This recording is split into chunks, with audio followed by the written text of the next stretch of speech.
Dan kita nggak pernah berpikir untuk dikasih uang. Dan memang ini mah orang siapa mau ngasih uang, mereka semua menderita, ya kan? Warga semua ini malah butuh pertolongan. Saya kalau di pasar, semua pedagang kenal saya, saat mereka nggak rapi, saya kasih mundur kamu. Nggak nyaman bagi keluarga tuh. Saat di lampu merah, padahal hari Minggu deh kalau nggak salah. Hari Minggu pulang dari gereja, di lampu merah, terus ada pengamen nyamperin mobil. Kan jual Pol PP, ada kan mobil Pol PP. Kamu jangan ngamen, kata anak.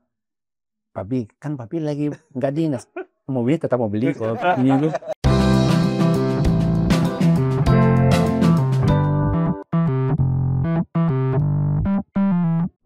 Halo Sobat BMV, kembali lagi di Joki Bicara. Joki Rumah Bertanya. Look, kalau lu nih dapat kesempatan bekerja di pemerintahan, kira-kira apa yang akan lu lakukan? Sejujurnya nih, gue sih nggak pernah kepikiran sih bakal kerja di pemerintahan, dan kayaknya nggak mau juga sih. Karena kan banyak rumor gitu beredar di masyarakat gitu kalau pemerintahan itu kan ribet ya.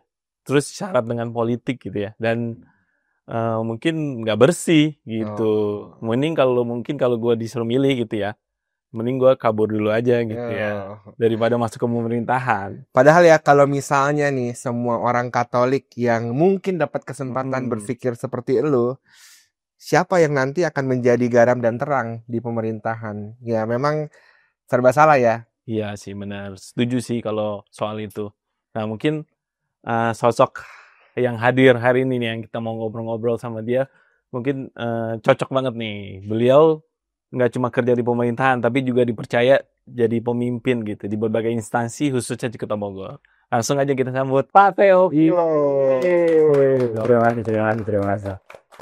Halo, apa kabar? Kabar baik selalu. Ya, oke Pak Theo. Kalau di tengah masyarakat mungkin wajah Pak Theo sudah sangat familiar gitu ya. Iya. Mudah-mudahan. Mudah-mudahan ya. Masyarakat yang sering berhubungan mudah-mudahan. Betul.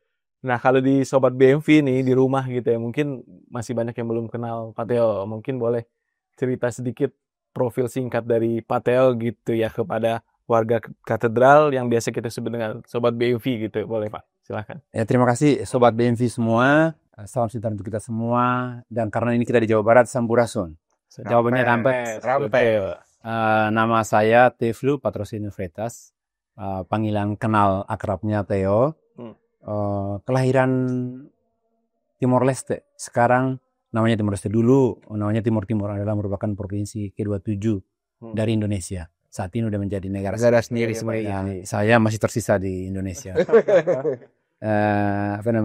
Di Jawa Barat udah lumayan lama, mulai dari 97 masuk di Bandung, terus di Bogor 2001 masuk di Bogornya. Berarti di Bogor aja kita udah ada 24 tahun lah kurang lebih ya. Ya. Mungkin teman-teman Sobat BMV pernah ketemu dulu, lama juga di Pol PP, mungkin pernah ketemu kalau di pasar, lihat orang hitam, ini ada itu. Iya. Ya, kira-kira gitulah perkenalan singkat saya ya. Oke. Berarti 24 tahun di Bogor. Betah ya Pak di Bogor? Sangat betah. Dari datang sendiri di Jawa Barat, saat ini punya anak, punya istri, dan nggak bawa tempat tinggal. Sekarang ada tempat tinggal di Bogor kan, udah betah sekali. Ya, orang Jawa Barat. Jadi bahasa Sunda saya juga bagus. Kalau mau ngomong bahasa Sunda bisa. Bahasa Sunda dicoba. Bener. Oke, tadi kan di awal kita sudah cerita sedikit tentang pemerintahan gitu ya Pak. Ya. Mungkin boleh Bapak Theo cerita lebih detail lagi nih mengenai track record Bapak di pemerintahan tuh apa aja gitu Pak. Iya. Saya lulusan STPDN. Masuk di Jatinangor tahun 97 sejak lulus SMA. Saya lulus SMA 97, masuk Jatinangor 97 itu, lulus 4 tahun, 2001 lalu ke Bogor. Dan sangat bersyukur, datang 2001 itu udah langsung setahun kemudian udah dikasih kepercayaan menjadi PLT, namanya PLT itu pelaksana tugas. Karena secara kepangkatan belum memenuhi pangkat itu, kalau menjabat kan minimal 3B minimal. Saya waktu datang pertama kan baru 3A. Jadi setahun dari 2001 ke 2002 itu udah dipercaya menjadi subak perlengkapan di BKAD. Terbentuk pertama Badan Kepegawaian Daerah. Di sana 2002, terus setahun kemudian pindah ke kecamatan jadi kasih terantip.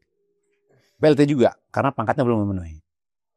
Di Bogor Timur kasih terantip berjalan cukup lama dari 2003 sampai 2007. Lumayan ya Pak. Lumayan lama. Pekerjaan saya karena mungkin lihat figurnya orang seberang, kata orang Sunda agak meong hitam kan gitu. Iya. Dikasih pekerjaannya yang keras, kasih terantip. Itu selalu berhubungannya dengan ketertiban. Jadi, Yang paling menonjol adalah tentang pedagang kaki lima lah, kurang lebih. Itu 2003 sampai 2007. Setelah itu 2007 karena dianggap bagus mungkin dari kecamatan pindah ke Pol PP jadi kasih bina terantip. Gak lepas dari pekerjaan yang tadi juga. Walaupun pekerjaan lain juga ada sebenarnya. Ada terkait dengan operasi miras, minuman keras, ada operasi pakat yang lain misalnya prostitusi, ada terkait dengan bangunan tidak berizin, dan lain-lain. Tapi yang paling menonjol yang teman-teman mungkin Sobat Benville lihat adalah Pol PP berhubungannya sama pedagang kaki lima. Hari ini kalau teman-teman lihat misalnya di alun-alun, kan, sekarang lumayan rapi hari ini. Udah Luar biasa Pak. Luar biasa. Itu perlu kesadaran semua, nggak bisa hanya pemerintah. Dan itu saya mengalami pekerjaan itu udah pindah kemana-mana, Pol PP 2 kali, mungkin nanti ke depan Pol PP lagi misalnya. Itu pekerjaan yang luar biasa. Dan saya kemarin 4 tahun, 2003-2007, setelah itu menjadi kepala UPTD ini. 2003-2007 kecamatan, 2007-2010 baru ke Pol PP. Dari 2010, 2013 menjadi kepala UPTD Pemadam. Yang UPTD unit pelaksana teknis dinas. Di bawah dinas dulu ada namanya DCKPR. Di dalamnya ada dinas PU sama dinas perumahan pemukiman. Sekarang jadi 2 dinas. Dulu namanya DCKPR 1 itu. Nah, kita di UPTD Pemadam itu ada salah satu di bawahnya. 2010-2013, setelah itu pindah menjadi subak pertanahan di Balai Kota di bagian tata pemerintahan namanya. Sekarang masih ada. Saya dulu pernah subak pertanahan di sana. 2013. Nggak lama di situ. 2013, 2015 pindah lagi. 2013 ke 2015 di pertanahan. 2015 ke 2016 pertanahan. 2016 di 2015 ke 2016 saya pindah lagi ke dinas pendapatan. Nah, itu yang saya tadi cerita bahwa image orang di luar itu kalau dinas pendapatan atau berhubungan dengan pajak itu Dispenda ya Pak. Dispenda. Kalau sekarang namanya Bapenda namanya. Bapenda. Sekarang namanya Bapenda. Dulu namanya Dispenda. Orang semua betah itu, ada yang nggak mau pindah loh, ada yang nggak mau pindah. Tapi saya di sana karena basah ya Pak. Karenanya basah. Saya kemarin lebih basah lagi sebenarnya. Banjir. Tapi panas Pak. Dibakar di atas, di dalam berendam gitu. Ya. Tapi pas saat dapat informasi bahwa dibutuhkan di dinas perhubungan, saya pindah ke dinas perhubungan, dan dari dinas pendapatannya dinas perhubungan bersyukur bahwa kita naik promosi dari tadinya kepala seksi menjadi kabid. Pertama pindah ke Kadisub itu kabid Daltib namanya. Daltib itu pengendalian ketertiban. Selalu ada ketertibannya karena base kita selalu. Jadi saya di Daltib itu di perhubungan 2016 akhir lah kurang lebih sampai 2020. Di perhubungan sendiri saya pindah beberapa tempat tuh. Di tadi kabid Daltib, terus berapa tahun kemudian menjadi kabid Sarpras. Setelah itu berubah lagi menjadi kabid lalu lintas. Jadi 3 jabatan di dinas perhubungan bergeser. Setelah 2020 pindah lagi Pol PP lagi. Yang tadinya pernah Pol PP pindah Pol PP lagi. Di Pol PP baru masuk 2020 Januari, bulan Maret COVID. Pekerjaan luar biasa. Nanti saya ada cerita menarik tentang COVID juga itu. Ini pas di Pol PP 2020 Januari, bulan Maret terus COVID. Berlanjut pindah ke BPBD 2021 bulan Maret, per 1 Maret saya pindah ke penanggulangan bencana ya. Bencana. Kalau di nasional kan ada BNPB, kita daerah namanya BPBD. Saya jadi kepala pelaksana di sana 2001 sampai 2003 kemarin Desember tanggal 1 Desember 2023 saya pindah menjadi camat dari BPBD Bogor Tengah. Bahwa sangat bersyukur ternyata bahwa image di Jawa Barat atau di Bogor juga camat dari Katolik atau dari Nasrani jarang terjadi. Dan ini saya pertama ngalamin di Jawa Barat itu berkat kerja Tuhan melalui wali kota, melalui Pak Wakil Wali Kota, juga karena umat juga. Dan semua masyarakat Kota Bogor, kita Katolik pertama di Bogor mengalami menjadi camat. Dan puji Tuhan kita bisa bisa melayani orang nggak melihat kita itu Katolik. Bekerja di pemerintahan, saya menjadi pimpinan wilayah untuk semua umat mengalami itu.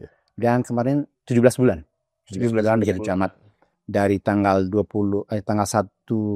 Desember 2023 sampai kemarin tanggal 30 Juni 2025 saya bergeser ke Sekretaris Dinas Pemadam Kebakaran, posisi baju biru. Makanya sekarang baju biru nih sekarang.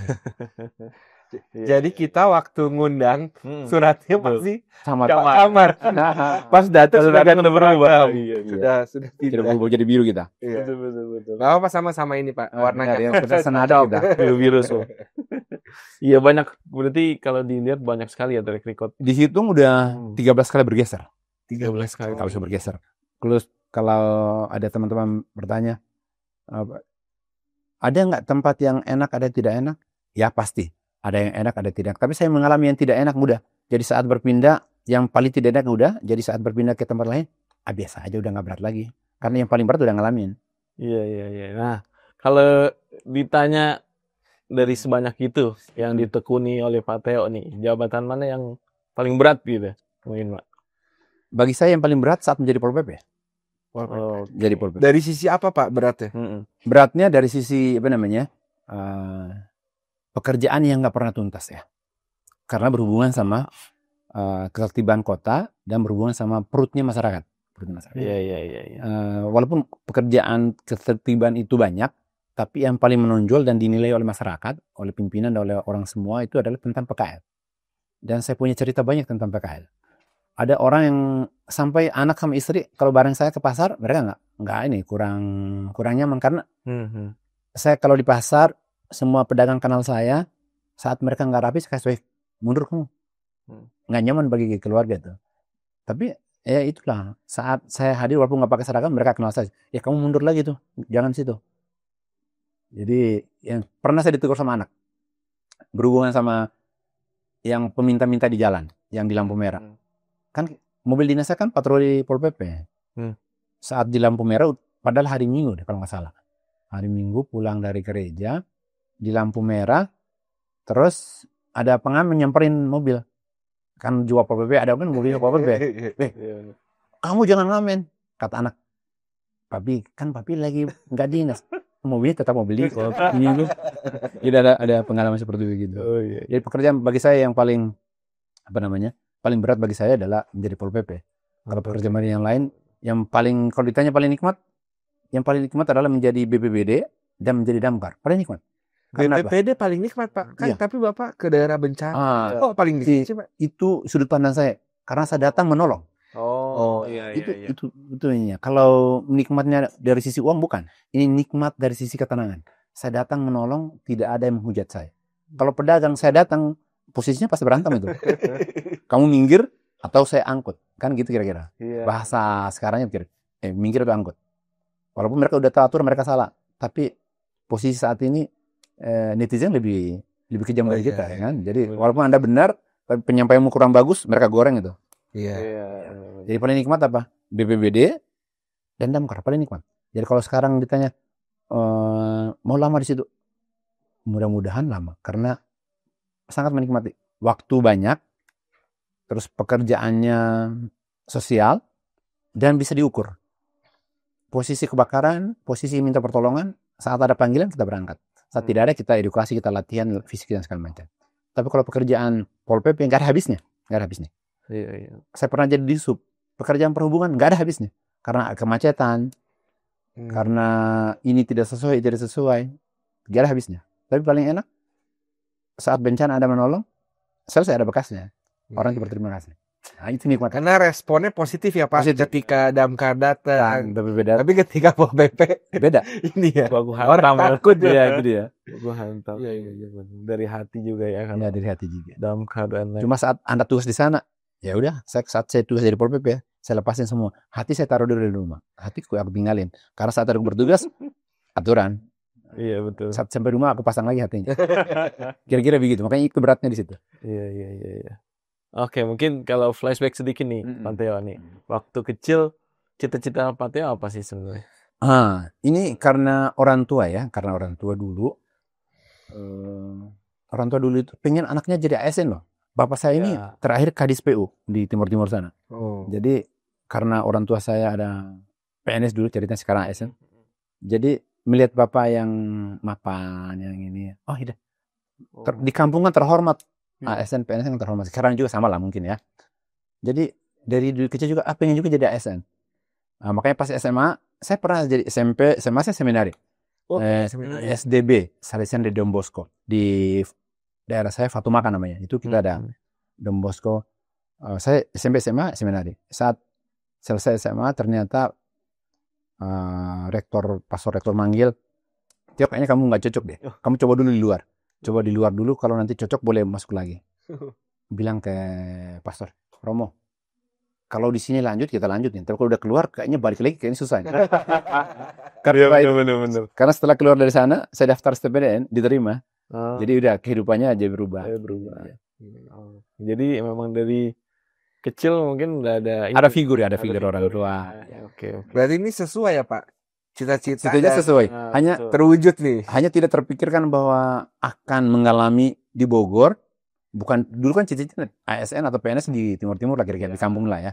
Yang tidak terpikirkan jadi di Bogor, terus mengalami beberapa tempat. Kalau di Bogor sendiri itu Bapak milih atau penugasan atau gimana Pak? Ini dari ceritanya. Kan pas 99 itu kan referendum tadi yang Timur berubah menjadi negara sendiri. Waktu itu Pak Mendagri, Menteri Dalam Negeri itu Pak Haris Sabarno. Kita Timur dikumpulin, angkatan saya itu ada 18 orang. Beliau menyampaikan, anak-anakku Timur, kalian gak usah mikirin politik, sekolah aja dulu.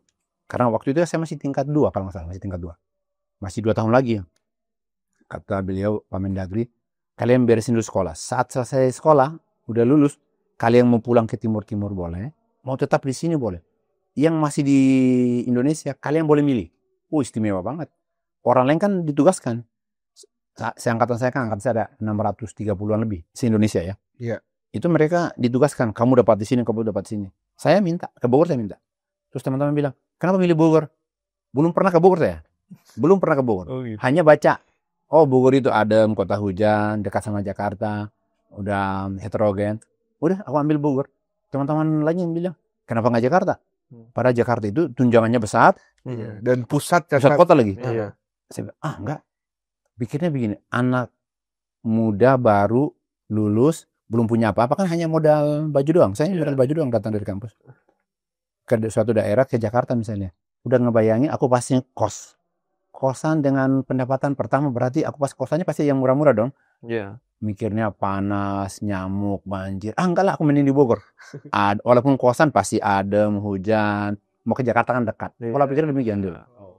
Jadi kenapa sampai di Bogor nih? Iya. Memilih. Pak, dalam 20 tahun kemudian 13 kali berpindah-pindah. Iya. Kenapa bisa sebanyak itu ya pindahnya gitu? Apakah memang di Bogor ekosistemnya seperti itu? Atau mungkin apa yang Pak Teo rasakan dan melihat kok saya sering banget pindah-pindah gitu Pak? Oh iya. Jadi menjadi ASN itu saat pertama kita dilantik, kita udah naik yang kontrak itu. Saya waktu pertama jadi ASN kan karena Jatinangor STPDN, saat kita masuk 97 itu, 98 kita udah langsung diangkat jadi ASN. Udah naikkan kontrak, bersedia ditempatkan di mana saja seluruh Indonesia. Berhubungan dengan itu, saat berkembang otonomi daerah, terus penempatan saya minta di Bogor, itu kontrak itu masih berlaku. Bahwa walaupun saya di Bogor, tapi bersedia ditempatkan di mana saja. Artinya pas pelosok Bogor ini, OPD mana saja, itu kewajiban tergantung pimpinan. Kita selama masih tidak merugikan kita dalam artian gini, saya pindah dalam level yang sama atau naik, itu biasa itu. Yang level yang sama biasa aja. Tapi kalau naik, bersyukur. Dipindahkan turun, itu baru ada apa-apa. Kan kita enggak. Kita pindah di tataran yang sama atau naik. Itu biasa dalam ASN, rotasi mutasi, ada merupakan penghargaan, ada juga bisa merupakan punishment, bisa macam-macam. Tergantung gimana kita membawanya. Dan saya merasa nggak di punishment lah. Terus teman-teman bilang, kan hebat jadi camat, kenapa pindah ke Damkar? Iya, camat saya dulu kasih kesempatan ngalamin, udah berusaha berbuat banyak juga, mudah-mudahan warga Bogor Tengah bisa merasakan. Dan saat ini berpindah ke pemadam, pertanyaannya kenapa? Itu kebutuhan organisasi, bahasa politiknya begitu, itu kebutuhan organisasi. Dan kita organisasi. Ya, kebutuhan organisasi. Mungkin ada saudara regenerasi. Yang ngisi camat Bogor Tengah sekarang ada saya, ada kelas waktu di. Ada kelas. Jadi bukan orang lain, artinya mau berpindah harus ada regenerasi. Itu wajar. Gak boleh saya terus di situ nanti ada saya nggak naik-naik. Oh, Itulah kira-kira ya. Iya. Jadi tapi kalau gimana Pak cara mengolah, balik lagi kalau secara kontak memang harus patuh. Tapi kan tadi Pak Teo juga cerita bahwa ya ada sih yang paling berat gitu ya. Tapi sih paling enak. Mungkin kalau dipindah dari yang berat ke yang enak gampang aja. Tapi ketika harus waduh ini berat, yang berat apalagi Bapak berapa kali jadi Pol PP itu. Gimana Pak cara mengolah diri supaya ya saya harus patuh nih. Tapi kan berat gitu Pak. Iya. Itu tadi karena saya udah ngalami yang paling berat, akhirnya berpindah ke tempat-tempat, saat dikasih tahu pindah nggak kaget lagi, yang berat udah ngalamin. Jadi karena aku ke pemadam kan bagi saya nikmat itu. Jadi karena bagi saya nikmat berpindah, tadinya camat saya sibuk banget, agenda setiap hari itu sehari itu agenda 5, 6, 7 pasti ada aja agenda, apakah mewakili Pak Wali, mendampingi Pak Wali atau menghadiri apa segala macam. Sekarang jadi Damkar berjalan 13 tahun kurang lebih saat ini. Pas staf mengumumkan untuk acara besok, izin menyampaikan agenda untuk besok, di bawahnya nihil. Oh nikmat banget nihil. Nihil gitu. Karena udah ngerasain yang paling berat, jadi yang lain terasa jadi ringan. Pak, sebagai kan Bapak umat Katolik nih Pak. Ya. Kemudian ya memang jumlahnya kan tidak banyak ya. Benar. Gitu ya. Pernah nggak sih Pak dalam mungkin selama 20 sekian tahun ini mengalami mungkin diskriminasi atau apa di lingkup pekerjaan gitu Pak. Apalagi kan Bapak juga beberapa kali dapat posisi sentral ya, pemimpin gitu ya. Kalau dipimpin sama yang mungkin agak beda kan gimana gitu Pak. Pernah nggak Pak? Ya contoh aja. Jadi camat ya. Ini saya contohin jadi camat. Jadi camat itu warga saya udah pasti warga Bogor Tengah mayoritas teman-teman Muslim. Di kantor sendiri semua lurah teman-teman Muslim. Karyawan semua yang Katolik cuma satu. Saya dengan staf saya satu di Kelurahan Cibogor namanya. Ada satu lagi, satu di Tegalega. Jadi ada Kristen satu sama Katolik satu. Berarti kami bertiga. Teman-teman semua ini, tapi saya menjadi pimpinan di situ, terus merasa ada diskriminasi? Enggak lah, kan aku memimpin mereka kok, kenapa aku didiskriminasi? Tidak. Jadi kalau misalnya di Kota Bogor sangat bersyukur, Pak Wali Kota, Pak Wakil Wali Kota, masyarakat Kota Bogor secara keseluruhan, saya hubungan baik dengan teman-teman MUI, DKM segala macam. Selama menjadi camat, bahkan saya menyelenggarakan kayak model ada rajaban apa segala macam, saya ikut memfasilitasi untuk terselenggara dengan baik. Bahkan pernah ada cerita Pak Ketua MUI Kecamatan, Pak Haji Ade namanya. Waktu itu kegiatan apa? Saya lupa namanya. Dia ngundang. Isra Mi'raj. Saya pas karena dia undang hari Sabtu itu, saya ada kegiatan istri mau pulang ke Garut. Saya harus antar dia. Kalau enggak nanti dipecat. Harus antar. Bahaya Pak ya. Bahaya, harus antar pulang. Saya nggak sempat hadir. Saya umumin ke para lurah. Para lurah sama sekcam tolong hadir wakili saya nggak bisa hadir. Udah. Senin saya pas masuk kantor, Pak Haji menceritakan, Pak Teo, Pak Camat kemarin nggak ada, yang hadir cuma sedikit, lurah-lurah nggak ada yang hadir. Yang hadir cuma sekcam sama Pak Seklur. Oh gitu. Terus gimana Pak Haji? Arahan Pak Camat dong. Oh yaudah, gini Pak Haji, saya ngundang sekali lagi, karena kemarin belum hadir semua, saya ngundang sekali lagi, saya ngundang. Semua lurah, semua karyawan saya undang, saya adakan di Masjid As-Sofia yang di dekat Tentara Pelajar, teman-teman tahu ya. Nah, saya undang di situ. Semua hadir lengkap. Nah, jadi kadang-kadang mereka melihatnya bukan saya Katoliknya, tapi saya camatnya. Jadi itu. Jadi saya memfasilitasi itu karena saya hadir bukan lagi sebagai salah satu, tapi saya hadir sebagai pimpinan wilayah di situ. Dan itu bagi saya cerita menarik. Saya bilang, saya aja hadir, fasilitas kalian masa kalian nggak hadir? Kalau yang nggak sempat hadir sampai ini, Isra Mi'raj, saya undang kalian nggak hadir, saya pengen tahu alasan kalian apa. Semua hadir lengkap. Bahkan saya ngundang Pak Wali waktu itu belum dilantik, Pak Dedi. Beliau hadir, bersyukur beliau hadir juga. Yang beliau bilang, Pak Teo mau login. Izin Pak Wali, saya tidak pasti. Beliau menanyakan kita izin Pak Wali siap. Oke, Iya. Kan Bapak tadi dapat kepala unit ya, kemudian kepala seksi dan segala macam, lalu sempat jadi camat. Pola kepemimpinan seperti apa sih yang Bapak terapkan dalam konteks pemerintahan ya Pak ya? Kalau kita kan umat Katolik diajak, ayo teladani Yesus gitu ya. Kan kalau Yesus disalib ya Pak ya. Iya. Jadi menderita gitu. Kalau Bapak sendiri gimana Pak? Iya. Memimpin seperti apa sih? Iya. Jadi memang yang pertama pola kepemimpinannya di kantor itu jangan kita merasa menjadi paling hebat. Karena kalau bekerja itu merasa paling hebat sendiri, yang lain nggak bantuin nggak bakal beres. Iya. Artinya bahwa kepemimpinan yang diterapin itu saya menjadi contoh bagi mereka, harus jadi panutan, terus kerja tim. Contoh misalnya, kami kan Pemda ini jam masuknya jam 7.30, absen udah ada ininya, pakai Fingerprint ya. fingerprint, pakai wajah segala macam. Pakai wajah juga. Pakai handphone. Pulang itu jam 4. Tapi kita biasanya nggak tepat pulang jam 4 lah. Saya ngasih tahu mereka untuk disiplin waktu. Saya harus tunjukin ke mereka bahwa saya itu, anak saya kan sekolah di SMA 3. Oh, iya. Mereka masuk 6.45 masuknya. Saya ngantar anak dari rumah itu jam 6 kurang. Saya udah berangkat dari rumah. Artinya nanti di kantor, kalau nggak ada rapat di tempat lain, berarti saya di kantor kecamatan itu jam 6.20 atau 30 maksimal itu saya udah di kantor. Artinya bahwa satu hal saja, bahwa saya bisa tepat waktu. Terus kalian mau alasannya apa? Pak, ngantar anak juga. Pak, rumah saya jauh juga. Nah, jadi contohin ke mereka akan melihat. Jadi nggak ada alasan itu. Jadi nggak ada alasan untuk pembenaran karena saya lakukan itu.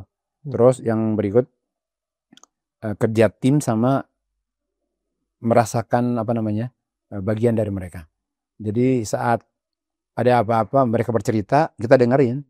Terus ada juga teman-teman yang tadinya kita udah kenal akrab, tiba-tiba saya jadi camat atau jadi kepala pelaksana BPD waktu itu misalnya, jadi nggak kenal, enggak lah, masih seperti biasa. Karena prinsip saya nih, jabatan itu hanya secari kertas. Saya kemarin tanggal 30, sebelum 30 Juni kan saya camat. Pas 30 saya dapat undangan, besoknya kan saya udah jadi sekretaris pemadam. Satu kertas doang. Nah, artinya jangan sambung untuk gitu. Makanya tapi bersyukur bahwa teman-teman semua kita contohin ke mereka. Artinya kerja timnya tidak hanya ngomong, tapi dengan tindak. Jadi tindakan sama omongan harus sama lah. Iya, sejalan. Tapi memang ya tadi menjadi teladan ya Pak ya, mencontohkan. Sama dengan Tuhan Yesus. Walaupun kita tidak disalib dalam bentuk yang lain. Dalam bentuk yang lain. Betul. Pak, kalau dalam konteks keimanan ya Pak ya, bagaimana Bapak memaknai merelasikan keimanan dengan pekerjaan sehari-hari Pak? Penasaran aja sih Pak. Ya, korelasinya sama lah. Seperti kan dalam kitab kita menyampaikan, berusahalah menjadi garam dan terang itu. Karena kalau garam kebanyakan jadi asin. Jadi udahlah, takaran sesuai aja. Tapi tidak juga menjadi eksklusif, tidak. Kita berusaha melakukan yang menjadi harus dilakukan. Dan yang kita lakukan itu seperti apa yang kita ucapkan. Jadi jangan ngomongnya A, kita lakukan B. Nggak boleh telat. Besok semua tepat waktu ya. Apel pagi 7:30. Camatnya datang atau sekarang sekdisnya datang jam 8. Cuma mau dicontoh kira-kira. Jadi disiplin nomor 1 ya Pak? Disiplin nomor 1. Karena saya didikannya pertama anak seminari, pernah ngalamin 6 tahun lah SMP SMA seminari. Terus STPDN 4 tahun. Itu jam per jam itu sama dengan teman-teman seminari di sini. Jam per jam itu diatur. Mulai dari bangun, cuci muka atau mandi, terus ke ruang belajar atau ke gereja, bersambung sampai ke nanti malam, tidur, apel segala macam. Itu setiap hari saya mengalami SMP SMA sampai ke Jatinangor mengalami hal itu. Jadi kalau saya janji sama teman-teman, misalnya tadi kita janji jam 11, saya pasti hadir sebelum jam 11. Karena memang udah termasuk anak-anak saya. Mereka sekolah 6.45 masuk. Dari rumah itu saya bilang sebelum jam 6 harus jalan. Setiap hari kayak gitu. Karena rumahnya lumayan jaraknya. Iya, betul. Dan itu menjadi tertanam. Saat mereka janji, anak-anak saya kalau janji sama orang, tapi saya janji sama teman saya jam 10. Dari rumah jam berapa? Kak Dede udah persiapan jam 8 udah persiapan, jam 9 udah beres. Jadi setelah itu udah jalan. mending nunggu di sana. Sampai seperti gitu. Mau jalan aja mereka nanyain, tapi jam berapa biar nggak terlambat, sampai begitu. Jadi Bener-bener. disiplin yang ditanamkan tadi dari seminari, Ya. kemudian di kampus, Kampus. itu sampai ke pekerjaan dan keluarga juga Keluarga. ya, Pak, ya? Betul, betul. Luar biasa. Luar biasa benar. Jadi garam dan terang tadi Yang terang ya. masyarakat. Nah, kalau ditanya lagi nih Pak, apa suka dan duka dari sebanyak itu yang Pak Theo sudah jalani gitu ya di dinas gitu ya, di pemerintahan apa aja Pak? Saya cerita sukanya dulu. Boleh. Sukanya pasti kebanggaan orang tua ya, kebanggaan sendiri bahwa menjadi orang pemerintahan, menjadi ASN, terus jauh dari rantauan masih juga dimanusiakan oleh pemerintah Kota Bogor. Itu suatu kebanggaan dan kesukaan luar biasa. Dan itu berkat dari Tuhan dan dari semuanya lah. Itu kesukaan yang saya sangat syukuri. Dukanya itu apa yang sudah kita lakukan saat ini yang saya cerita menjadi Pol PP misalnya. Saat yang sudah kita lakukan sesuai aturan, tetap aja dihujat. Itu berhubungan dengan pedagang. Itu waktu sebelum alun-alun jadi. Dulu 2000 berapa ya? Daerah Pasar Anyar teman-teman lihat berantakan sekali. Kita sempat bongkarin semua segala macam. Selama kita tungguin beres.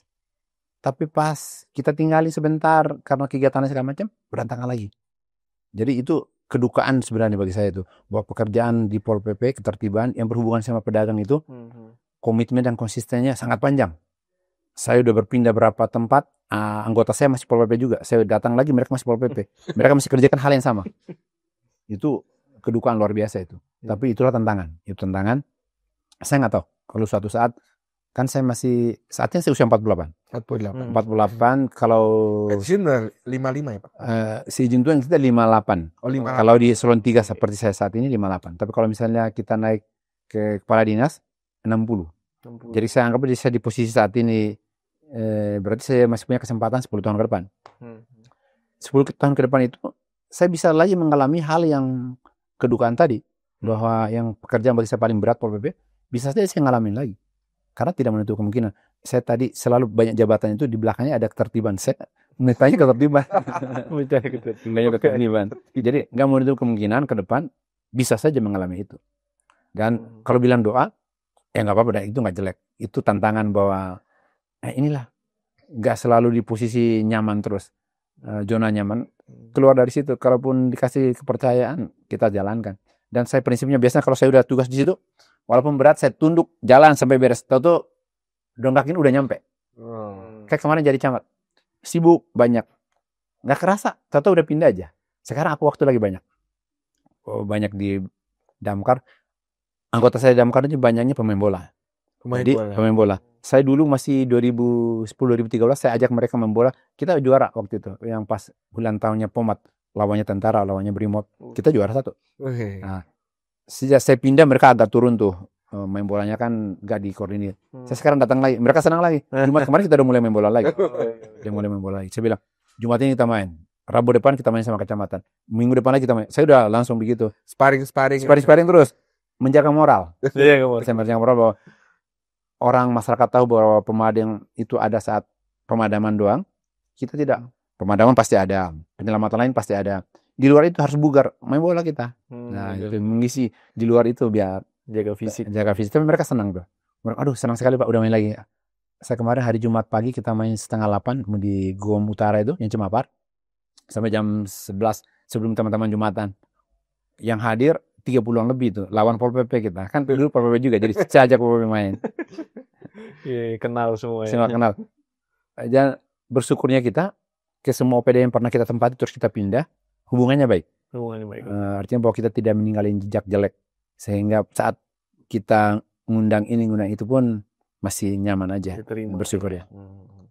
Oke, kalau mungkin ada cerita-cerita menarik, mungkin yang tadi Bapak ceritain pas COVID ya. Saya mau menarik cerita waktu COVID. Itu saat 2021 pertengahan ya. Yang teman-teman dengar waktu itu lagi klasternya ini. Apa sih COVID yang terakhir itu? Delta. Itu kan banyak kejadian. Karena saking ganasnya, saya pernah mesan BPBD saya waktu itu, posisinya kepala BPBD, kepala namanya Kalak. kepala pelaksana. Hampir dalam setiap hari itu ada yang meninggal. Saya ngadain peti jenazah, saya izin wali kota ngadain peti jenazah 50 biji.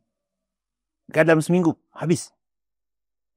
Setelah itu berkembang, saya minta bantuan dari Jakarta sama Pak Wali sekarang. Kita dapat 100-an peti. Sekarang masih ada tersisa. Itu ternyata berimbasnya di semua rumah sakit mereka kekurangan oksigen. Waduh, Pak Wali perintah, Teo kamu harus beli tabung oksigen. Bersyukurnya karena punya jaringan, telepon ke teman-teman di Bekasi dapat 150 tabung yang 6 kilo yang gede, yang tinggi. 12 apa yang tinggi segini. Kalau nggak salah 12 deh, yang tinggi pokoknya segini. Dapat 150 itu dapat jatah ngisinya dalam seminggu 5 kali di Muara Karangtau.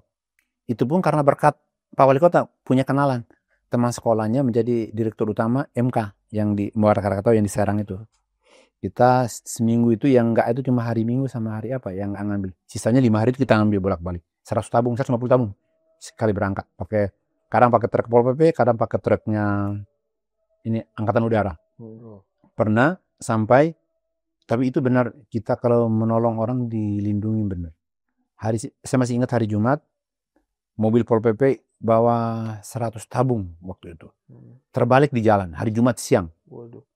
Untung jalan tolnya sepi, tabung kita itu sampai melintas ke jalur yang berlawan. Kita ke jalur A, di jalur B berlawan. Kebayang kalau mobilnya rame, itu pasti ada yang meninggal. Untungnya jalan kosong. Jalan kosong, anggota kita ada yang masuk ke rumah sakit, tapi hanya ini luka ringan doang.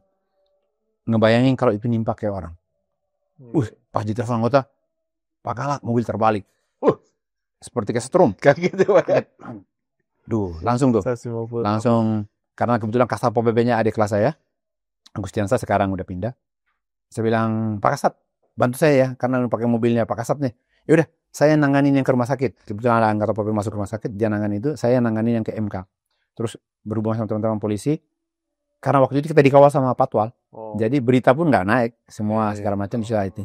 Itu saya masih sampai saat ini, karena memang kita lakukan dengan ikhlas tulus, dilindungi walaupun musibah, tapi masih berita nggak ada dan semuanya sehat selamat walaupun ada yang masuk rumah sakit 4. Iya betul. Itu cerita pertama. Yang kedua, waktu BPBD terjadi bencana gempa, teman-teman dengar Cianjur ya? Iya. Mungkin teman-teman dulu waktu itu ikut membantu ke sana. Itu seluruh Jawa Barat, kepala pelaksana BPBD dengan anggotanya membantu ke sana. Kan kejadian tanggal 21 November kalau nggak salah. Saya masih ingat hari Selasa deh. Hari Selasa kejadian. Anggota saya hari Selasa sore itu udah langsung berangkat. Malam mereka udah nyampe sana. Saya besoknya hari Rebo, saya udah pakai helikopter terbang ke sana juga. Itu bagi saya menarik. Orang lain semua Kalak BPBD Jawa Barat datang pakai mobil. Mereka jalur darat. Kalak Bogor pakai helikopter. Luar biasa. Teman-teman, kok bisa? Itulah kekuatan komunikasi, kekuatan jaringan. Pak Marsma Suliono, kepala Danglanut. Kebetulan beliau kenal sama anggota sekolah kita kenal. Komunikasi itu, jadi kejadian hari Selasa, hari Rabunya kita udah terbang. Saya ajak Pak Wali Kota, Pak Bima senang. Kita monitor atas untuk jalur mana saja yang terisolir, yang perlu dibantu. Jadi Rabu terbang, ini duluan, memetakan dulu. Terus hari Kamisnya gitu udah langsung drop bantuan. Jadi selama November sampai Desember itu saya bolak-balik helikopter. Termasuk anggota saya mereka belum pernah naik helikopter juga, bergantian naik. Karena kan dia itu helikopter Super Puma itu hanya bisa mengangkut 1 ton dari barang segala macam, dihitung orangnya juga. Jadi bergantian tuh naik selama November sampai Desember akhir 2022. Nah, itu bagi saya menarik bahwa kan mau naik komputer kan pasti susah, mahal kira-kira. Ini gratis karena kejadian itu. Terus karena komunikasi, bantuan segala macam kita himpun juga, kita mau kirimnya dari home base-nya London. Itu pengalaman yang yang menarik bagi saya yang ini sampai saat ini luar biasa ya. Teman-teman Kalak yang lain datang dengan darat, kita heli darat, itu sangat membanggakan juga. Iya. Oh, jadi memang dasarnya dari pekerjaan yang tulus, ikhlas, ya Pak. Jadi menghasilkan hal yang baik juga. Gitu. Dan kita nggak pernah berpikir untuk dikasih uang. Dan memang ini orang siapa mau ngasih uang, mereka semua menderita, ya kan? Warga semua ini malah butuh pertolongan. Kita dapat bantuan dari mana-mana, itu kita kirim. Tapi semuanya nikmat dan sehat loh. Termasuk COVID. Yeah. Orang lain kan semua di rumah. Yeah. Saya waktu BPBD, waktu Pol PP setiap hari orang yang mau Evan ceritanya, kita jamnya ekstra malah masuk pagi sampai ke malam, jam 2 jam 3 subuh baru pulang. Tapi sehat loh. Begitu. Benar. Karena nggak dipikirin tadi. Bagi orang berat, bagi kita dijalankan saja. Nyampe. Tahu-tahu pas gini udah nyampe kita. Betul. Oke, kalau tantangan nih Pak yang pernah dihadapi selama di pemerintahan nih, apa nih Pak? Iya, terkait dengan tantangan ya, itu kayaknya harus mengolah emosi kalau bagi saya tantangan itu, karena itu tadi ada pekerjaan kadang-kadang jangankan Pol PP, pemadam aja, kami pernah dilempar walaupun mereka nggak tahu bahwa respon time pemadam itu 15 menit. Tapi kita Bogor saya pernah ngebangun pos satu lagi yang di Cibulut, saya yang bangun. Jadi kita punya pos Sukasari, Yasmin sama Cibulut. Dari sisi 3 coveran kota Bogor, yang belum tercover itu adalah daerah Rancamaya. Karena kalau macet itu agak susah itu. Makanya saya punya cita-cita harus ada tambah pos satu lagi Rancamaya. Artinya dari coveran coveran respon time itu, kota Bogor kecuali sana udah semua tercover. Dan warga itu beranggapan saat kebakaran 15 menit udah harus nyampe. Iya, 15 menit saya udah nyampe kalau Anda melapor. Kalau Anda nggak melapor gimana saya tahunya? Itu tantangan itu. Dan kadang-kadang itu kita harus sampaikan, makanya banyak edukasi kita, terus banyak juga media sosial ataupun ini sosialisasi agar mereka tahu prosedur saat kejadian mereka menyampaikan kita, saat kita respon ke mereka juga. Dan kita membiasakan juga untuk menghandle sendiri. Karena di kebakaran itu ada namanya golden time kebakaran. Golden time kebakaran itu di bawah 5 menit. Itu golden time saat Anda bisa handle, selesai. Tapi saat Anda nggak bisa handle, lebih besar. Ya. Jadi kita membiasakan masyarakat, gimana caranya? Membiasakan melatih mereka dengan peralatan yang mereka miliki. Apakah pakai tradisional yang mau pakai karung, mau pakai handuk, spray yang dibasahin, atau mau pakai pasir, mau pakai lumpur, kita biasakan mereka. Atau ada yang kita latih yang mereka menggunakan apar kalau mereka punya. Nah, kita biasakan edukasi itu untuk mereka, sehingga saat ada percikan api atau pada kejadian yang skala masih kecil, handle. Karena kalau udah lebih dari 5 menit, udah besar biasanya waktu 1-2 menit itu eskalasi pertambahan diameter itu bisa berapa kecepatannya. Apalagi bahan bakarnya kayak model yang gorden, yang kain, makin cepat, atau karet makin cepat. Atau bahan kering gitu. Makanya kita sampaikan ke warga, lakukan terus latihan-latihan. Kita juga ada namanya Red Cat, relawan kebakaran. Sehingga kalau ada kejadian di rumah tangga, di apa, handle sendiri dulu. Atasi dengan golden time itu. Lebih dari itu, berarti urusannya kita. Jadi pernah dilempar, Pak? Pernah dilempar, walaupun kita datang menolong mereka. Dilempar apa, Pak? Wih, pakai batu pernah. Oh ya? Tapi udah lama kejadian. Ini kan saya baru lagi nih. Ini saya cerita waktu saya masih 2010-2013. Pernah kejadian seperti itu. Dan bukan lagi di Bogor. Kita Bogor kota kabupaten kan, kita seperti Kuning Telur, teman-teman kabupaten seperti Putih Telur. Ya. Saat ada kejadian sekitar itu, kita bantu juga. Karena mereka di luar agak jauh, kita nyampainya agak telat nyampainya. Duluan nyampe tapi agak telat. Mereka lempar, kita kasih tahu, kalian baca itu. Itu tulisan mobilnya pemadam kebakaran Kota Bogor, bukan Kabupaten Bogor. Kalian kabupaten yang kita bantu ini. Saya ini membantu kalian, bukan urusan saya sebenarnya. Kan kira-kira begitu. Tapi kan mereka belum nggak lihat, udah begitu. Nah, tapi dikasih pemahaman bahwa kalau petugas datang, kalian harus berhitung bahwa mereka berusaha membahayakan orang di jalan tuh. Bahaya orang di jalan maupun jiwa sendiri juga untuk menyelamatkan teman-teman.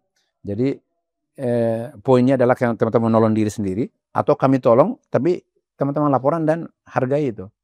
Apalagi di luar zona kita. Yang tadi kan kita ada zona cover ya, namanya WMK, Wilayah Manajemen Kebakaran. Kalau di luar itu kan berarti responnya pasti agak melar pasti. Apalagi ditambah dengan Sabtu Minggu. Iya. Ada tajur. Menangis aja kalau begini. Menangis. Kalau makanya kita perlu tambah satu lagi di daerah Rancamaya. Ya, jadi, Pak, kalau waktu jadi Pol PP ya, kan ya maksudnya ngebersihin dan segala macam, Pak. Pernah ini nggak sih, Pak, bentrok-bentrok gitu? Karena sering lah. Sering ya? Sering bentrok, ada bawa backing, ada preman-premannya, iya. Dan ngancam cara pribadi juga, iya, ada.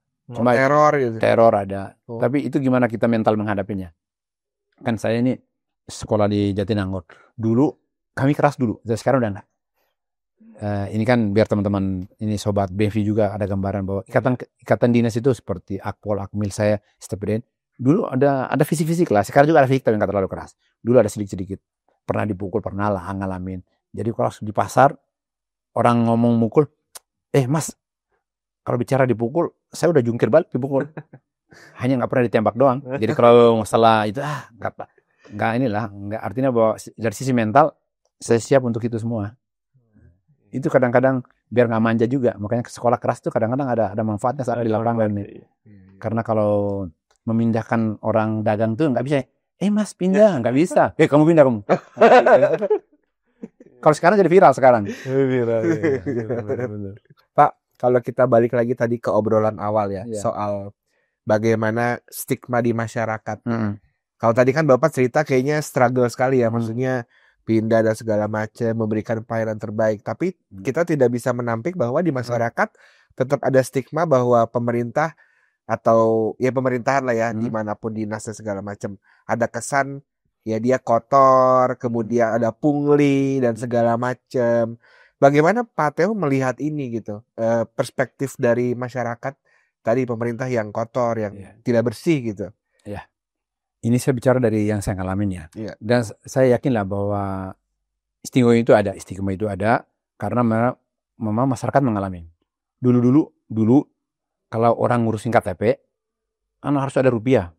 Sekarang nggak ada itu, nggak ada. Jadi dulu orang ngurus perizinan ini itu birokrasi, harus ada salam tempel segala macam lah kira-kira.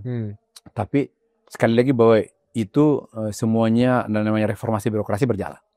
Perlu waktu dan sampai posisi saat ini walaupun masih ada mungkin, tapi artinya udah lebih bagus. Perkembangan pemerintah lebih bagus dari tahun ke tahun. Dan teman-teman masyarakat termasuk seperti ini Kakak Luki tadi menyampaikan, aku nggak mau jadi orang pemerintah. Mau kabur, Pak. Waduh. Justru kita ini harus menjadi garam dan terang tadi, menjadi bagian di dalamnya yang bisa merubah juga. Kalau kita mengkritik tapi tidak mengambil perang di dalam, kita jadi penonton saja, hanya bisa penonton kan pas main bola itu di depan gawang nggak gol, kita lihat dulu, kamu bodoh. Padahal kan dia dengan kecepatan segala macam, kadang-kadang kondisi dan segala macam. Ya, jadi ini kira-kira bahwa dengan kondisi pemerintah yang tadi yang stigma ini dari tahun ke tahun makin bagus lah. Artinya apalagi dengan pengawasan para penegak hukum, terus dari semua media sosial dan lain-lain saat ini udah sangat perkembangan cukup bagus lah. Artinya bahwa yang dulu saya marahin orang pedagang masih sekarang udah harus agak mengerem. Kalau saya jadi PPP lagi misalnya, saya harus agak ngerem karena apa? Saya nggak tahu ada yang rekam. Viral ya. Karena nanti dipotong. Saat saya ngingatinnya, kan saya biasa punya protap saya. Datang ingatin 1, 2, 3. Mas, pindah Mas. Ngomong baik-baik dulu. Udah ketiga belum pindah. Kamu bisa nggak pindah? Tapi dipotong ketiga doang. Nanti dia potong dia. Saya habis dibully sama orang. Dasar ini. Gitu pasti gitu. Arogan gitu. Padahal dia nggak tahu ceritanya seperti apa. Dia nggak tahu saya ngasih tahu dia setiap hari bahwa Anda jangan dagang sini. Direkam saat ini padahal saya udah ngasih tahu dari kemarin-kemarin. Mereka nggak tahu itu. Ya itu hal-hal yang terjadi. Tapi teman-teman sobat BMV, saya berharap tidak hanya melihat stigma itu, tapi ini pemerintah berusaha makin bagus ke depan dan berharap juga sobat BMV, orang muda Katolik ini bisa juga ambil bagian di situ menjadi tadi garam dan terang juga. Itu pesannya tuh sobat BMV ya. Oke, nah kalau tips dan pesan khusus tadi buat BMV yang pengen mengikuti jejak Pak Theo ya. Pengen jadi ASN juga Pak? Ya, Iya. sebenarnya menjadi ASN yang paling gampang. Yang paling gampang itu kayak saya kan nggak nyangka nih tugas di Bogor. Itu karena saya masuk ikatan dinas sekolah kedinasan. Seperti saya misalnya sekarang dulu namanya STPDN, sekarang namanya IPDN. Kalau misalnya sobat BMV ada kesempatan yang masih sekolah sekarang SMP SMA, mulailah direncanakan untuk bisa masuk juga ke ikatan kedinasan. Apakah di sisi TNI Polri, ada juga yang STAN, sekolah akuntansi, ada juga yang sekolah tinggi perhubungan darat STD, ada juga yang saya di STPDN namanya sekarang IPDN.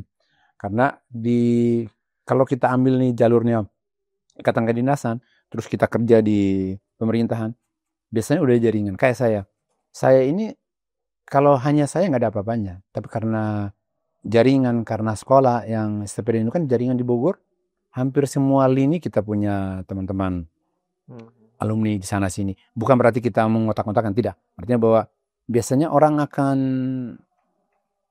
mengutamakan atau ini kayak yang kenal pastilah. Yeah. Jadi kayak saya pun sini karena ada jaringan sekolah saya, karena ada kedekatan, karena humble-nya bergaul, itu makanya walaupun Katolik di pemerintahan, orang nggak melihat Katolik itu, orang lebih melihat gimana Anda bisa bekerja. Iya. Oke. Gitu teman-teman sobat BMV. Jadi pesannya ya jangan eksklusif lah ya. Jangan eksklusif. Ya betul. Coba dulu keluar gitu ya. Dan tadi yang seperti Pak Theo bilang ya, jadi garam dan terang gitu ya di masyarakat gitu. Oke, Pak Theo, terima kasih untuk obrolan kita yang sangat seru ini ya. Tapi masih ada beberapa pertanyaan lagi nih. Iya. Dari sobat BMV di rumah gitu, yang sempat kita buka di media sosial Berita Umat. Langsung saja kita masuk ke segmen Joki mau bertanya. Ya, kita kemarin sempat survei Pak. Iya betul. Survei ke sobat BMV melalui WhatsApp channel.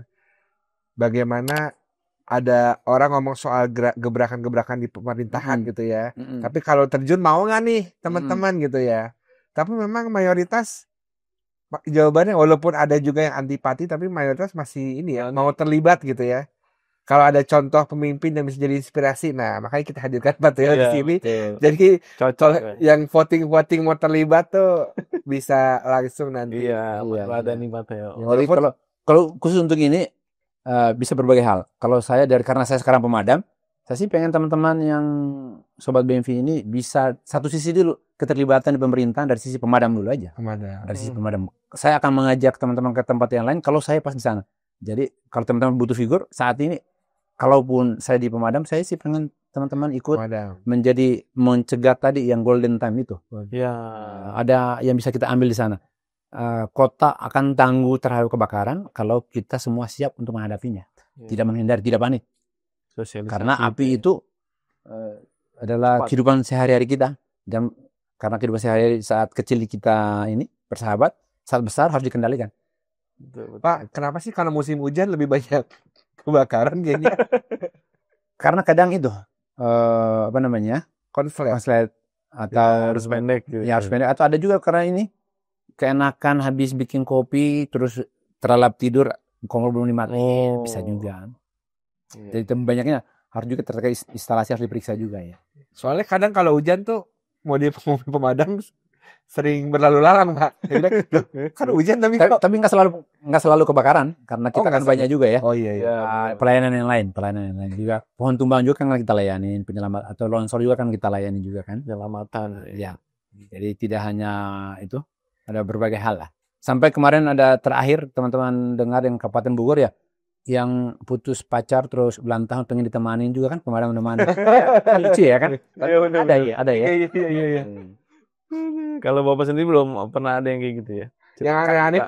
Karena saya waktu 2010-2013 itu belum musim media kayak sekarang ya. Jadi karena ini aku baru ya. Masih baru jadi depan. Tapi kayaknya kesempatan untuk itu pasti ada ya.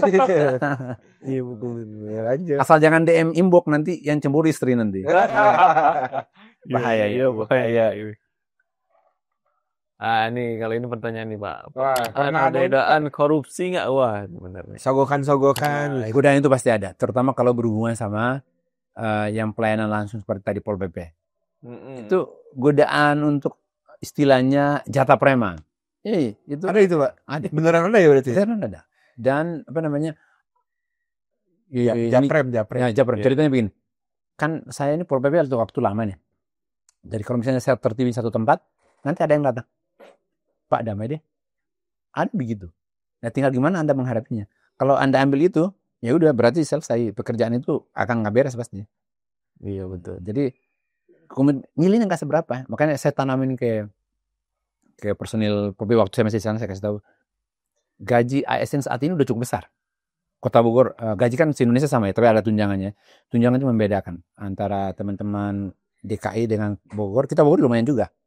Jadi jangan hanya karena 100-200 ribu tambahan itu Anda mengorbankan yang sudah ada halal toiban, kata orang teman-teman itu, halal toiban udah cukup besar, jangan dikorbankan.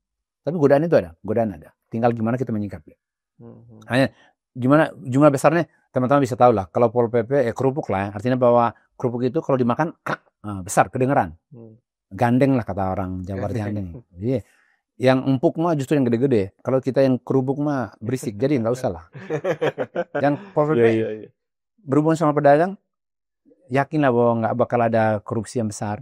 Iya. Tetapi gimana tinggal integritas, walaupun kecil, Anda bisa menghandle itu. Betul. Menjaga integritas. Iya. Jadi kalau ditanya pernah. Godaan ada. Tidak banyak. Tidak tergoda ya, Pak ya. Tinggal gimana kita menghadapinya. Jangan tergoda, jangan. Soalnya kalau itu udah hilang ini gigi kita nih. Saat dia datang terus kita terima, nanti dia udah berantakan di situ. Datang nggak bisa marah lagi. Iya benar. Oke, lanjut next. Ini kalau mau kerja di pemerintahan harus punya ordal nggak, Pak? Nggak Orang dalam ya, Pak. Gimana? Kan sekarang itu kan namanya tes P3K, tes ASN kan langsung online terbuka. Iya, terbuka. Dan yang tadi saya sampaikan lebih bagus lagi kalau yang daftar ikatan dinas. Saat Anda lulus ikatan dinas, udah otomatis itu. Kayak saya. Saya lulus SMA 97 terus masuk keterima di Jatinangor. Sejak saya masuk itu udah langsung dapat NIP. Jadi saya sekolah udah digaji waktu itu. Jadi udah nggak perlu kiriman dari orang tua. Dan tadi kan Pak Teo sudah reformasi birokrasi ya, Pak. Ya, itu terus berjalan. Iya. Jadi walaupun ini ya kayak model ordal ini ada aja pastilah. Ya, kita tapi lebih tidak bisa. Jadi gini, saya kasih contohnya. Saat pemerintah Kota Bogor mau menerima 100 orang yang menjadi ASN misalnya. Kalau misalnya kita menjadi kebijakan pemerintah kota bisa putusin sendiri misalnya ini. Saat yang daftar ada 100 orang, di antara 100 itu anggaplah menjadi 101, ada saudara saya. Antara A dan B ini nilainya sama. Saya akan milih kira-kira nilainya sama nih, sama-sama 100 yang bagus ini. Ini saya kenal, ini nggak kenal. Saya akan milih yang kenal. Iya. Kayaknya memang kalau bilang ordal agak susah kalau udah posisi begitu. Yang nggak bagus itu, daftarnya 100, yang diterimanya yang 101, yang tadinya nggak ada.